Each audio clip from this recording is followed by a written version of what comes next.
Welcome into the Miami Heat Report by Chat Sports. I am Nic Rohloff, and in today's video, we got a jam-packed rumor show around your Miami Heat when it comes to Kyrie Irving. Yes, Kyrie Irving. But first, follow me on Twitter. I'm a diehard Heat fan. And if you want to know everything about your Miami Heat first, before we even come to the YouTube side of things, follow me on Twitter at Nic_Rohloff.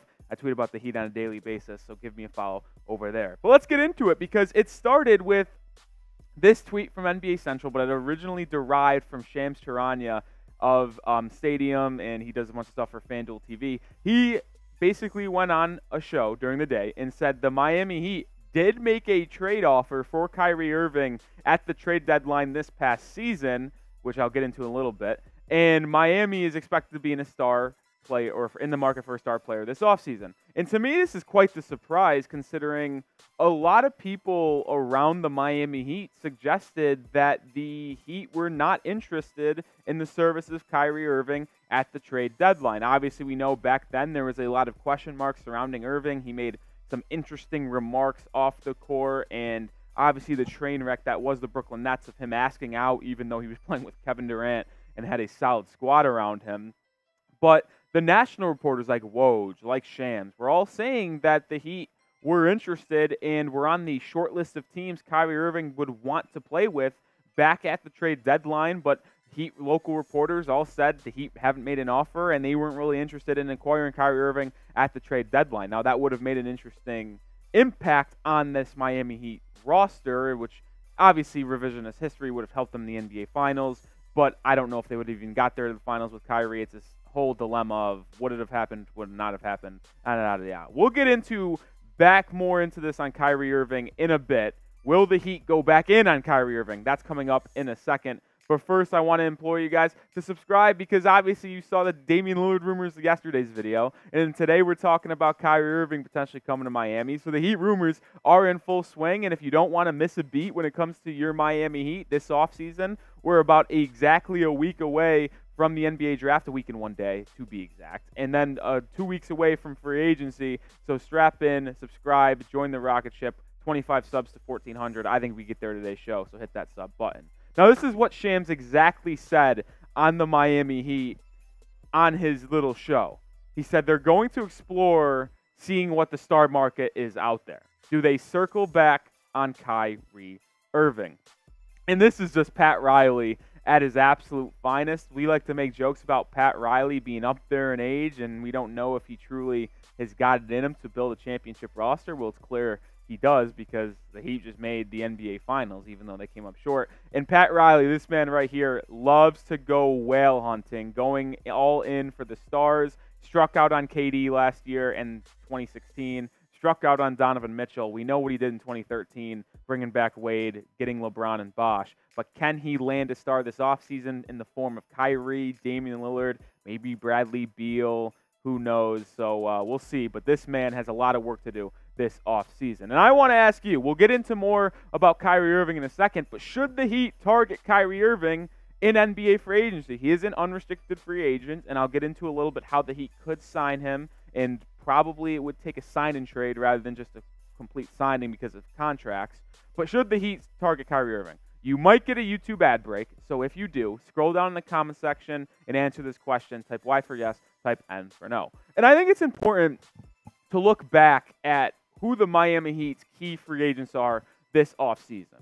Number one, probably Gabe Vincent. Number two, Max Strus. Both of them unrestricted free agents, and the Heat might want to retain one of them, but I think maximum they could only get one. Victor Oladipo has a player option for $9.5 million. He will almost certainly accept that player option, considering he is going to be out for this next year with that injury he suffered in the playoffs. So he's going to take that $9.5 million and basically just rehab in the Miami Heat's facility. These two, they can go, though. The Heat do have decisions to make when it comes to this roster. Like I just mentioned, are they going to bring back Gabe Vincent or Max Strus?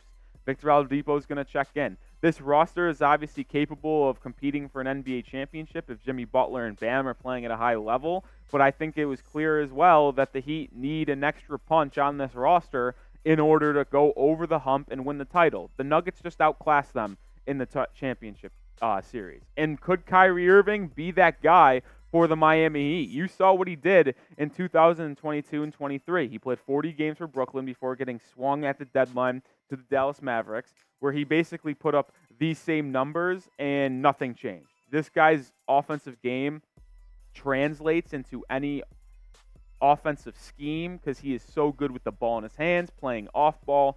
Because a lot of people questioned if Kyrie could play with Luka because Luka had the ball in his hands a lot, where Kyrie in Brooklyn, Cleveland, and Boston had the ball in his hands.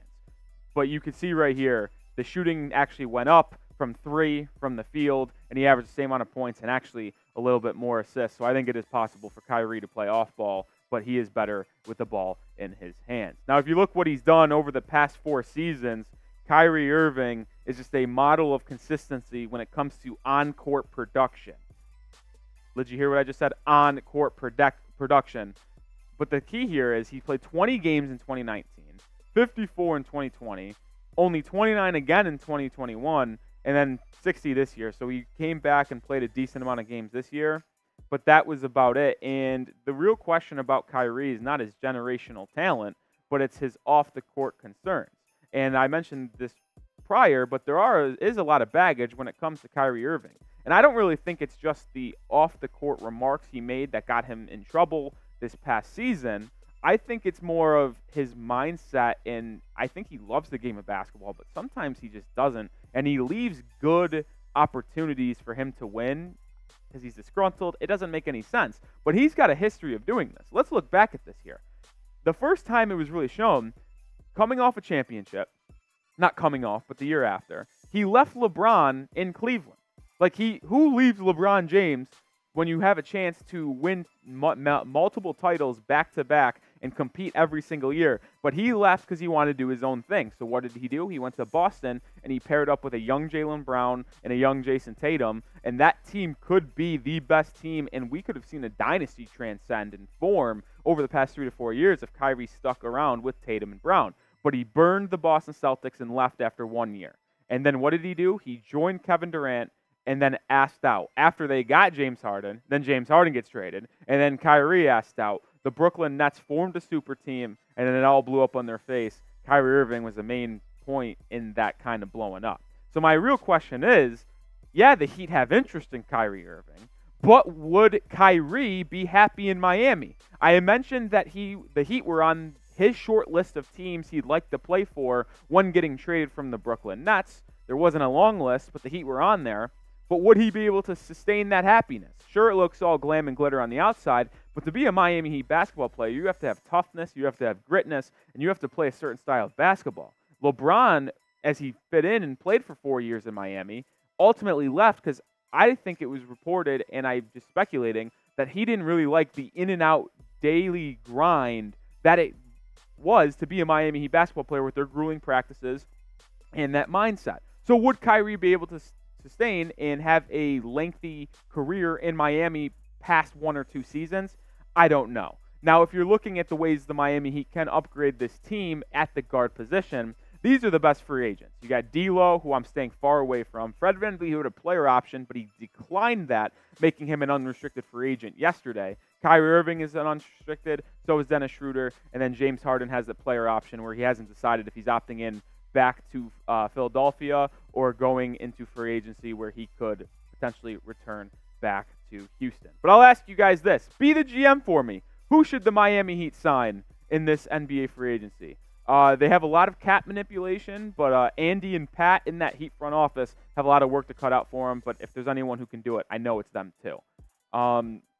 Next, I want to look at where, I guess I'll say this, we'll be fine with Kyrie Irving when it comes to the Miami Heat. If the Heat did sign Kyrie, I think he would be a great addition to this Heat roster for many reasons. And I think it all starts with the NBA Finals performance that we saw. He had 93, or the Heat scored 93 points, 111 rebounds, 111 rebounds. Have a day, Nick. 94 points, 95 points, 89 points. So you can tell they struggled scoring in the NBA Finals. And when you look at the Heat's leading scorers, there isn't a lot of scoring there. I mean, 21.8 points per game for Bam, 21.6 for Jimmy, Gabe 11, Kyle 11, Duncan Robinson 8 points. And I think I can confidently say that if Kyrie Irving was on this roster, the Heat make the NBA Finals after trading for Kyrie at the deadline, like Shams speculated they tried to do. I think he would have led this team in scoring. And I don't know what they would have had to give up for Kyrie Irving. The Mavericks paid a pretty penny. Wow, pretty penny. I'm really struggling down the stretch here, fellas. Stick with me. And but he would have been the leading scorer for this Miami Heat team. Him, Jimmy, and Bam would be one dynamic trio. Like I mentioned, Damian Lillard, Jimmy, and Bam would be on yesterday's video. That's going to do it for today's video. Like I said at the opening, follow me on Twitter at Nic_Rohloff. And I know a lot of you guys like to comment in the comment section about what we talk about on a day-to-day video. But if you want to interact with me even further, go hit me up on Twitter, follow me, and you can slide in my DMs or just mention me on Twitter and start a conversation about the Miami Heat over there. And as always, make sure you subscribe, hit that sub button. We'll be here all season long for your Miami Heat. So make sure you lock us in, and I'll see you guys tomorrow.